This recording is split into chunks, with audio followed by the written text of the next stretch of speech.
තමන්ගේම මාමලා 10 දෙනෙක්ව මරා දමනවා කියලා උපතේදීම අනාවැකි කියවුණු දරුවෙක් ගැන ඔබ අහලා තියෙනවාද? පණ්ඩුකාභය රජතුමාගේ කතාව ශ්‍රී ලංකා ඉතිහාසයේ එන වඩාත් සිත්ගන්නාසුළු සහ වැදගත් වීරකාවයක් ලෙස සැලකිය හැකියි. ඔහු අනුරාධපුර රාජධානියේ පළමු රජු ලෙසත් මෙරට ක්‍රමවත් පාලන පද්ධතියක් ඇති කළ ශ්‍රේෂ්ඨ පාලකයෙකු ලෙසත් ඉතිහාසගත වී තිබෙනවා. පණ්ඩුකාභය කුමරු උපන්නේ උන්මාද චිත්‍රා කුමරියට සහ දීඝගාමිනී කුමරුට දාවයි. ඔහු ඉපදීමට පෙර දෛවඥයන් අනාවැකි පළ කළේ මේ කුමරු වැඩුණු පසු ඔහුගේ මාමාවරුන් මරා රජකම ලබා ගන්නා බවයි. මේ නිසා ඔහුගේ මාමාවරුන් කුමරු උපන් විගස මරා දැමීමට සැලසුම් කළා. කුමරු උපන් අවස්ථාවේදී ඔහුව බේරා ගැනීම සඳහා වෙනත් ගැහැණු ළමයෙකු සමග මාරු කරනු ලැබුවා. පසුව ඔහුව රහසින් දොරමඩල නම් ප්‍රදේශයට පිටත් කර යවූ අතර එහිදී ඔහු ඉන්දීර පිරිසක් මැද හැදී වැඩුණා. මාමාවරුන් ඔහුව සෙවීමට උත්සාහ කළත් සෑම අවස්ථාවකම ඔහු දිවි බේරා ගැනීමට සමත් වුණා. කුමරු තරුණ වියට පත් වූ පසු පණ්ඩුල නම් බ්‍රාහ්මණයා වෙත යොමු කරනු ලැබුවා. පණ්ඩුල බ්‍රාහ්මණයා ඔහුට රජකුට අවශ්‍ය ශිල්ප ශාස්ත්‍රීය මෙන්ම යුද ශිල්පයත් උගන්වා රජකම ලබා ගැනීමට අවශ්‍ය මූල්‍ය සහ සේනා ශක්තිය ලබා දුන්නා. සිය මාමාවරුන් සමග සටන් කිරීමට සේනා සංවිධානය කරමින් සිටින අතරතුර පණ්ඩුකාභය කුමරුට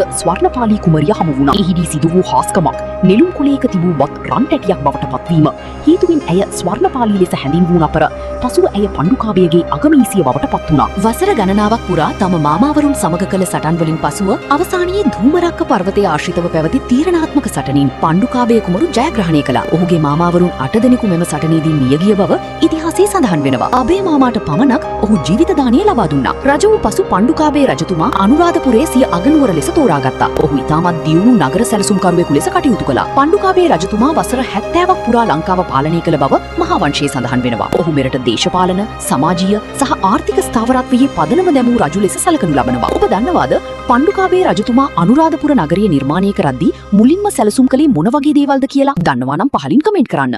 මේ වගේ තවත් රහස් දැනගන්න අපව ෆොලෝ කරන්න.